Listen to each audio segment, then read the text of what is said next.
She looked him up and down, called him a nobody, and moved on. What she didn't know, he was the man quietly gathering the evidence that would destroy her career. They said Judge Corliss Denham didn't waste time, and that morning proved it. It was 9:06 a.m. on a cold Tuesday in February, and courtroom 2B in the Winnebago County Courthouse was already tense. The kind of tension you feel in your chest before you even realize you're holding your breath. A few attorneys shuffled papers. The court clerk called names without looking up. No pleasantries, just business. Judge Denham sat high behind the bench like she'd been carved into it. Early 60s, sharp chin, hair pulled back so tightly it looked like it hurt. She wore her robe like armor, tapping her pen with a rhythm that said she had no patience for delays, questions, or anything resembling disagreement.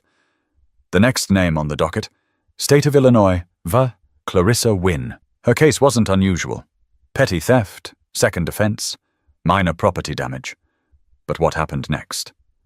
That wasn't routine. A man stood from the second bench row and approached the podium with calm precision.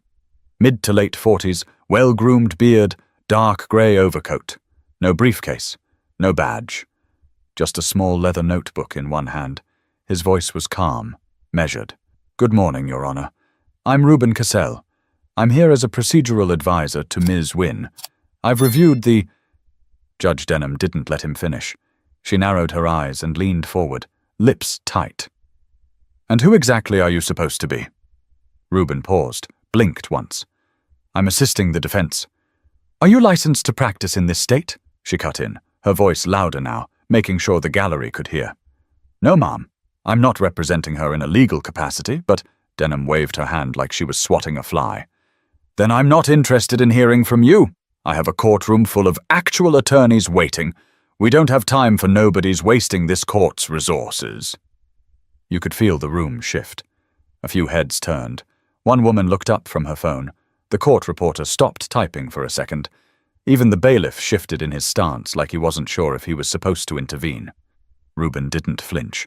He simply nodded once, stepped back from the podium, and took a seat in the last row. No visible anger, no smart remark. He opened the notebook, jotted something down, and stayed silent for the rest of the hearing. Clarissa Wynn's case lasted 3 minutes. Bail conditions reaffirmed. Next case called. And just like that, Ruben was gone. No one saw him leave. He didn't speak to anyone else. But his silence didn't feel like retreat. It felt like a decision. Back at the clerk's desk, nobody said anything. But people were thinking. That tone. That word. Nobody. It didn't feel professional.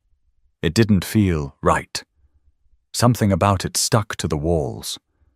One of the public defenders, a young woman named Lydia Crowley, whispered to the colleague beside her. "She's going to regret that." The colleague gave her a look. Not agreement, not denial. Just that raised eyebrow look people give when they know something might be coming, but don't want to say it out loud. Because Judge Denham had power. And power like that? People usually protect it, until they can't. But what nobody in that courtroom knew, what Judge Denham definitely didn't know, was who Ruben Cassell really was. Ruben Cassell wasn't the type to react quickly. He never raised his voice, never rushed a word.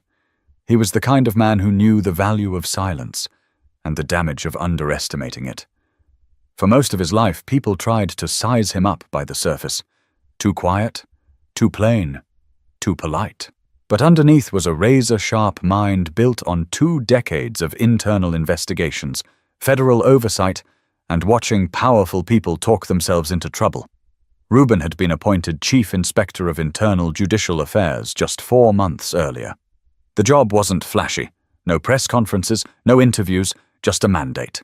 Investigate reports of misconduct in Illinois courtrooms, quietly, thoroughly, without warning.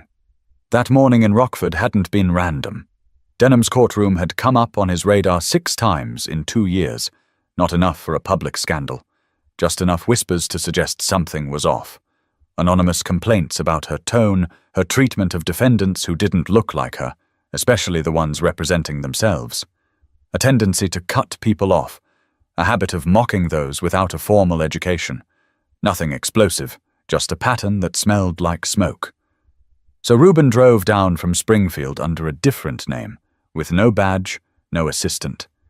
He wanted to see it for himself, hear her words, watch her body language. He believed in truth, but he believed in proof even more. He'd arrived early, watched her come in. The bailiff seemed to tense when she passed. One of the public defenders whispered something about, "Just survive the morning." The temperature in that room wasn't just about winter outside, it came from her chair. When she called him a nobody, that was the confirmation he didn't expect to get so quickly. But Reuben didn't react the way most people would. He didn't ask for respect. He didn't remind her who he was. That wasn't his way. He knew that power often revealed itself more clearly when no one's watching. And now he had it. Her own words, said publicly, recorded on the court's feed, witnessed by nearly a dozen legal professionals. By the time he got back to his car, he had already written the first 3 bullet points of his report. He sat in the driver's seat, eyes focused, engine still off, verbal dismissal of procedural advisor without due cause. Use of the term nobody, directed at a non-disruptive individual. Lack of professional inquiry into credentials before issuing public reprimand. He paused. Then added, "Courtroom reaction indicates this is not an isolated incident. He didn't need to make it dramatic. Facts would do just fine." Later that afternoon, Reuben made 2 quiet phone calls. One to the Oversight Board to notify them of a pending formal review. The other to a data analyst in his department named Bryn Ashford. Bryn was known for digging deep into digital archives and pulling patterns from years of court footage and transcripts. Reuben asked her to compile everything she could on Judge Corliss Denham's rulings, transcripts, courtroom video, anything public and private that might indicate a pattern. He didn't raise his voice, just said, "Start from 7 years back. Flag every hearing with a self-represented defendant. Filter by race, gender, and sentencing length." Bryn paused. "Are we expecting something major?" Reuben took a breath, eyes still on the notebook in his lap. "I think we already got it on tape." But before anything could be filed or made official, he had to make sure. If Denham was what he suspected, the court system had a rot deeper than anyone wanted to admit. Judge Corliss Denham's chambers weren't anything grand. Just 2 large windows, an old bookshelf stuffed with outdated legal volumes, and a thick wooden desk that had been in that room longer than she had. But to her, that room was a fortress, a place where she didn't have to filter her words, where formality fell away and the robe came off.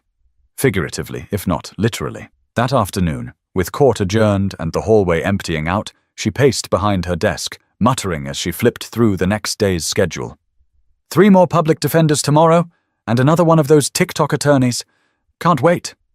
Her assistant, a soft-spoken woman in her early 30s named Velina Morse, stood quietly beside a filing cabinet, arms crossed.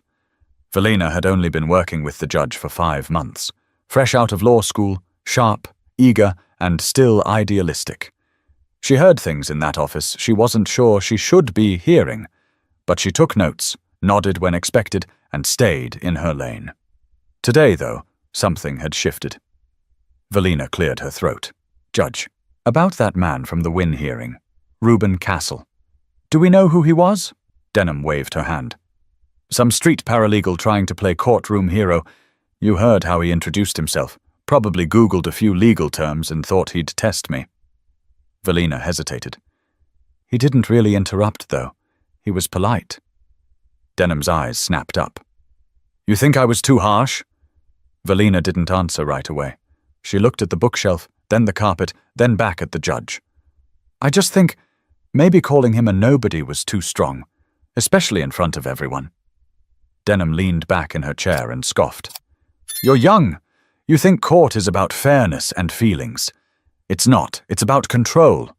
If I lose control in that room, I lose respect. And respect is the only thing keeping this system from eating itself alive." Velina didn't argue, but she didn't agree either. She gathered some paperwork and quietly walked out, leaving the door slightly ajar. Down the hall, the bailiff, Jeremy Haskins, was sipping coffee at his post. As Velina passed, he gave her a look, not unkind, just knowing. "You're starting to see it too, huh?" Velina slowed. "What do you mean?" Jeremy exhaled through his nose and glanced toward the chambers. "She's been like this for years. Picks who she talks down to. Depends on the face, the tone, the shoes. You work with her long enough, you know when it's coming." Velina glanced around. "Does anyone report it?" He shook his head slowly. "Some tried. Nothing sticks. She's smart. Never swears, never yells, never threatens. Just enough to make you feel small." Velina didn't say anything more. But as she walked back to her desk, she opened her laptop and typed a name into the search bar. Reuben Castle. What she found surprised her. A short article buried in a legal newsletter. New appointment to Internal Judicial Affairs. Background in ethics investigation, federal auditing, procedural reform. Former assistant U.S. attorney. Married. No children. Known for discretion. She leaned back in her chair. That wasn't a street paralegal. That was someone with pull. Someone who could make reports stick. Meanwhile, across town, Reuben sat at a hotel desk, laptop open, reviewing a courtroom transcript from 6 months ago. Denham had cut off a defendant mid-sentence and issued a contempt warning for attitude. No swearing, no threats, just tone. He flagged the section and kept scrolling. But as Reuben connected dots and Velina asked quiet questions, Judge Denham had no idea the walls were already closing in.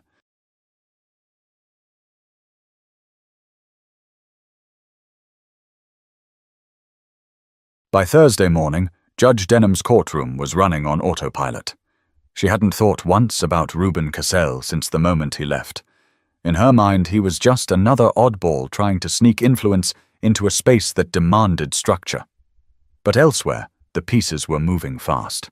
At precisely 8:14 a.m., Reuben hit send on a confidential file upload from his hotel room. The contents: a preliminary findings report, 3 flagged video clips, and a request for full archival access to Courtroom 2B's audio transcripts dating back 7 years. The system pinged twice, confirming receipt. By 9 Bryn Ashford, his analyst back in Springfield, had already combed through 86 separate hearing logs tied to Judge Denham. She hadn't stopped working since his call. Her screen glowed with color-coded notes, statistical overlays, and audio tags. She called Reuben. So far, 17 flagged cases where the judge interrupted non-attorney speakers in under 10 seconds. 14 of those were Black or Latino. Reuben didn't respond immediately. Bryn kept going. She speaks 22% fewer words in hearings with non-white defendants. Her tone? More aggressive. I pulled sample transcripts for comparison. With white defendants or private attorneys, she's civil, methodical. With everyone else? She cuts, mocks, redirects. It's all in the data. Reuben rubbed his chin. Any written complaints? 3 formal, 7 anonymous. One even mentioned her calling someone irrelevant. Bryn paused. But guess what name showed up in one of them? Castle? Nope. Velina Morse. She filed a vague statement last week. Didn't name Denham. But it was clear. Reuben closed his laptop and stood by the hotel window. Outside, snow was starting to fall, thick flakes against the glass. She's paying attention, he said. At the courthouse, Velina was more than paying attention. She was watching her own desk like it might turn on her. That morning, she'd received an email from a private account. No signature, just a line. You're not wrong. Be ready. She didn't know who sent it, but it shook her more than she let on. Meanwhile, Judge Denham was presiding over a pre-trial conference involving a single mother facing eviction fraud. The woman was soft-spoken, hands trembling as she tried to explain a missed filing deadline. Denham cut her off within 40 seconds, scolding her for playing games with the system. The public defender winced. And Reuben? He watched the feed from his laptop. The entire session was being streamed internally as part of the pilot transparency program for judicial accountability. Denham hadn't remembered that detail. Few judges ever did. He clicked the timestamp and noted, mocking tone during hardship testimony, no clear attempt to listen. He added it to the report. By afternoon, the review team in Springfield had enough to escalate. A formal inquiry was opened, quietly, as protocol required. But it meant two things. Judge Denham would be notified within 2 hours, and an on-site evaluation team would be sent to observe proceedings under the guise of a training review. Reuben knew what would come next. Most judges either toned things down or acted defensive. But Denham? He wasn't sure yet. That evening he called Bryn again. "If you were me," he asked, "would you walk back into her courtroom next week?" Bryn didn't hesitate. "Absolutely. Let her show you who she is." Again, Reuben smiled faintly. That's the plan. But Denham was about to learn she hadn't just insulted a man. She'd triggered a system built to hold people like her accountable.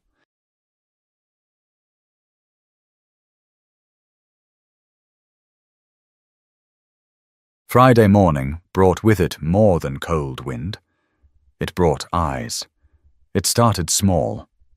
A local blog run by a retired journalist named Stan Bearden posted a grainy courtroom still, along with a few bold lines. Judge refers to black advisor as nobody during hearing. Who was he really? No clickbait, no fluff, just facts. But it was enough. By noon, the article had been shared nearly 800 times. A civil rights group in Peoria reposted it with a sharp caption. "It's 2025, and this is how courtrooms still treat black professionals." The story moved fast, faster than anyone inside the courthouse expected. Judge Denham first heard about it when her phone buzzed with a text from her colleague, Judge Orrin Bexley. "You're in the news. Call me." She didn't. Instead, she opened her laptop and found the article herself. Her face, frozen mid-sentence, eyes narrowed. Below it, a short paragraph confirming that Reuben Cassell was, in fact, the Chief Inspector of Internal Judicial Affairs. She stared at the screen, the color slowly draining from her face. Across the hall, Valina tried to keep her head down, but people were whispering. In the hallway, in the clerk's office. Even Jeremy the bailiff had turned his phone face down and wasn't smiling like he usually did. Inside a nearby break room, 2 public defenders, one Latino, one white, stood near the coffee machine, trading low murmurs. "He's not just auditing," said one. "He's here for her. I heard she's already under formal review." "Good," said the other. Should have happened a long time ago. By 2 o'clock, the story had spread to regional outlets. Local radio hosts were talking about it too. One host, Tamara Green, opened her segment with a clipped recording of the hearing. Denham's voice filled the car radios of hundreds of listeners. "We don't have time for nobody's wasting this court's resources." No context, no tone, just those words. By late afternoon, the protesters came. Just a few at first. Signs that read "Dignity and Justice" and "Accountability Now." By 5 o'clock, nearly 24 people stood outside the courthouse in heavy coats, holding thermoses and small battery-powered speakers playing audio from past hearings. A man who'd once represented himself in Denham's court gave a short speech on a crate, voice cracking from the cold. "I didn't think anyone would believe me back then, but now, hearing her say that out loud, I feel seen." Reuben wasn't among the crowd, but he watched the live stream from his hotel. He took notes, not on the protest, but on public response. He believed in systems, but he believed in people even more. People had to push the system to move. Inside her office, Denham sat still, blinds drawn, desk clean. Her phone buzzed again. This time, a call. She answered with a sharp tone. "This is Denham." On the other end, a senior administrator from the Oversight Board. "Judge Denham?" the voice said, cool and formal. "We're notifying you of an official audit into courtroom conduct, case management, and language used during proceedings over the past 7 years. You'll receive documentation by Monday. Until then, please prepare for temporary observation by board members starting next week." She didn't respond right away. The voice continued. "Also, per protocol, your staff has the right to request reassignment during the review period." Click. Denham sat in silence. In the next room, Valina packed her tote bag without saying a word. She didn't know what would happen next, but she knew she wouldn't be standing beside the bench on Monday. But what Denham failed to grasp, even now, was that this wasn't just a political headache. It was personal. For Reuben, for the community, and for every person she'd silenced without a second thought. Monday came heavy. There was a tension in the courthouse that people couldn't name, but everyone felt it. Fewer greetings in the hall, doors stayed closed longer, eyes darted just a second too long before looking away. Judge Denham entered through the side door, coat pressed, expression neutral, but the confidence that usually hung around her like a second robe? It was gone. In courtroom 2B, 3 people sat in the second row, not reporters, not clerks, observers from the Judicial Review Board. One of them was Reuben Castle. He didn't wear a suit that day, just a simple dark sweater, quiet shoes, no briefcase. But he stood out anyway. His presence was enough. Denham clocked him immediately when she entered. She hesitated for half a second before sitting, and it didn't go unnoticed.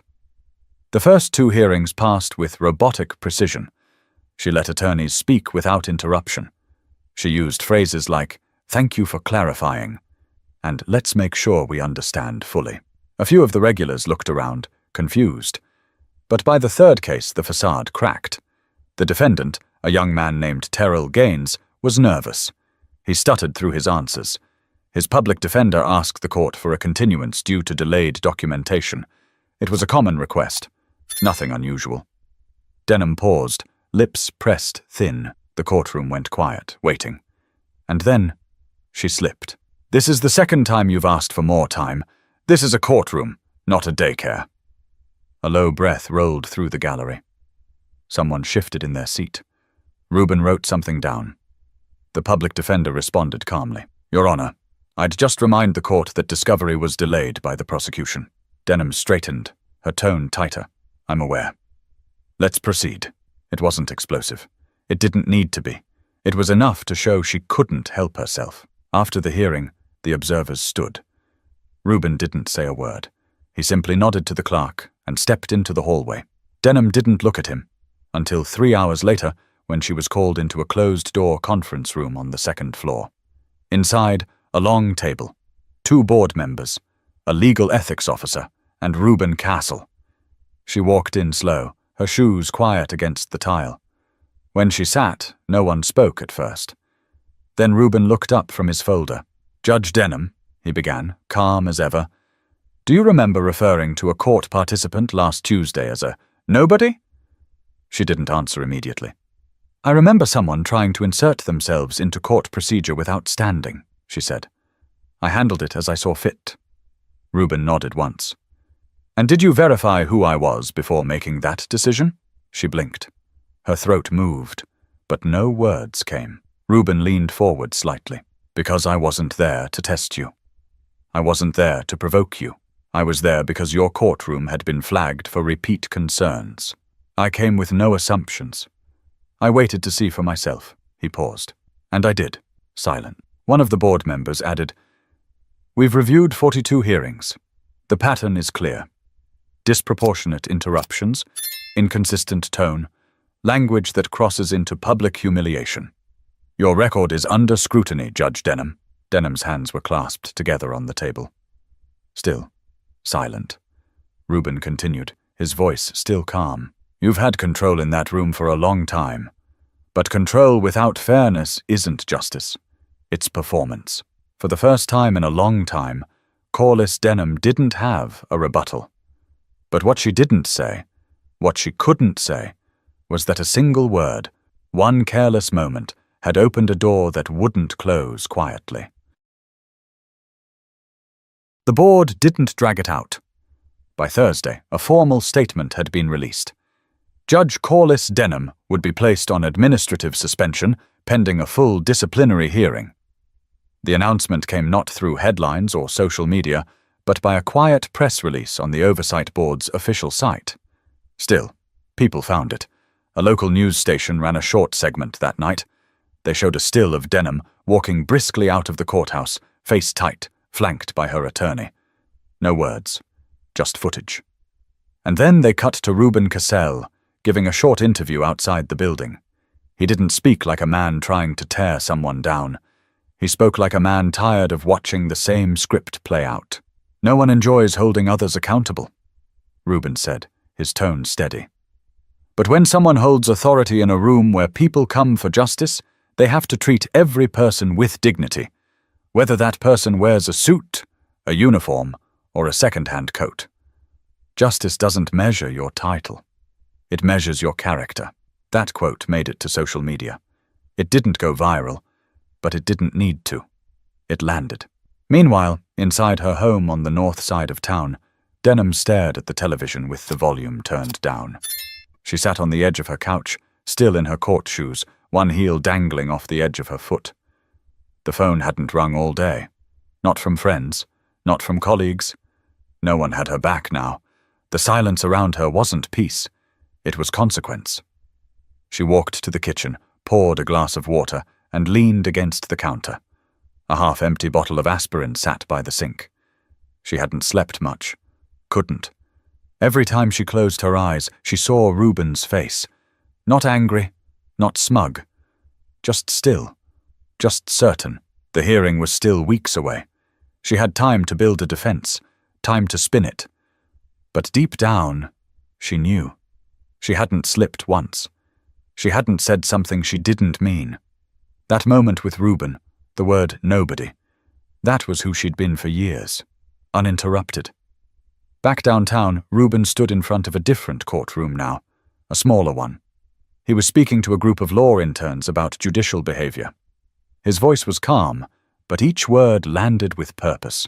Here's the truth. Bias doesn't always wear a hood or carry a flag. Sometimes it sits behind a bench. Sometimes it smiles. Sometimes it speaks softly. But it always leaves marks. One of the interns raised a hand. Do you think Judge Denham meant it? Or was it just a moment of stress? Rubin looked at her. I don't care if she meant it, he said. I care that she said it without hesitation. That tells me everything I need to know. He closed his notebook and glanced toward the window. Every time someone walks into a courtroom, they bring their entire story with them. Trauma, fear, hope, everything. You have no idea what that moment means for them. Don't be the reason they stop believing the system can work. After the session, Rubin stepped outside, took a long breath, and let the winter air hit his face. He wasn't happy, but he was at peace. He didn't want her destroyed. He didn't need headlines. What he wanted, what he always wanted, was change. But as word spread, and conversations sparked in courtrooms across the state, it became clear. This wasn't just one judge. It was a reminder, a line in the sand. And maybe, just maybe, someone else would think twice before speaking carelessly from the bench. By the time spring rolled around, the energy in Rockford's legal circles had shifted. It wasn't dramatic. There were no fireworks or sweeping reforms overnight. But people started talking, openly. Clerks spoke with more confidence. Public defenders felt less like they had to brace for battle. And for the first time in a long while, some defendants walked into courtroom 2B and didn't feel like the walls were leaning in on them. Judge Corliss Denham never returned to the bench. Her resignation came before the official hearing. No press conference, no apology, just a formal letter to the board citing personal reasons and a desire to step back from public service. Those closest to her knew what that meant. She wasn't pushed. She stepped down before she could be removed. Pride, even in retreat. Valina Morse, her former assistant, accepted a clerkship with the appellate court in St. Louis. She left Rockford quietly, but not before sending Rubin a handwritten note. Thank you for making someone listen. He kept the note folded in the back of his notebook, next to his list of flagged courtrooms across the state. Rubin didn't celebrate. He moved on to the next city, the next courtroom, the next whisper of misconduct. That was the job. Quiet work. Necessary work. But this one stayed with him longer than most. Not because of the scandal, not because of the headlines, but because of what it revealed.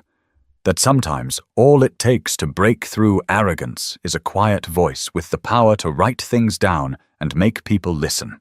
Months later, he gave a guest lecture at a law school in Bloomington. A student asked him what made him get into judicial oversight in the first place.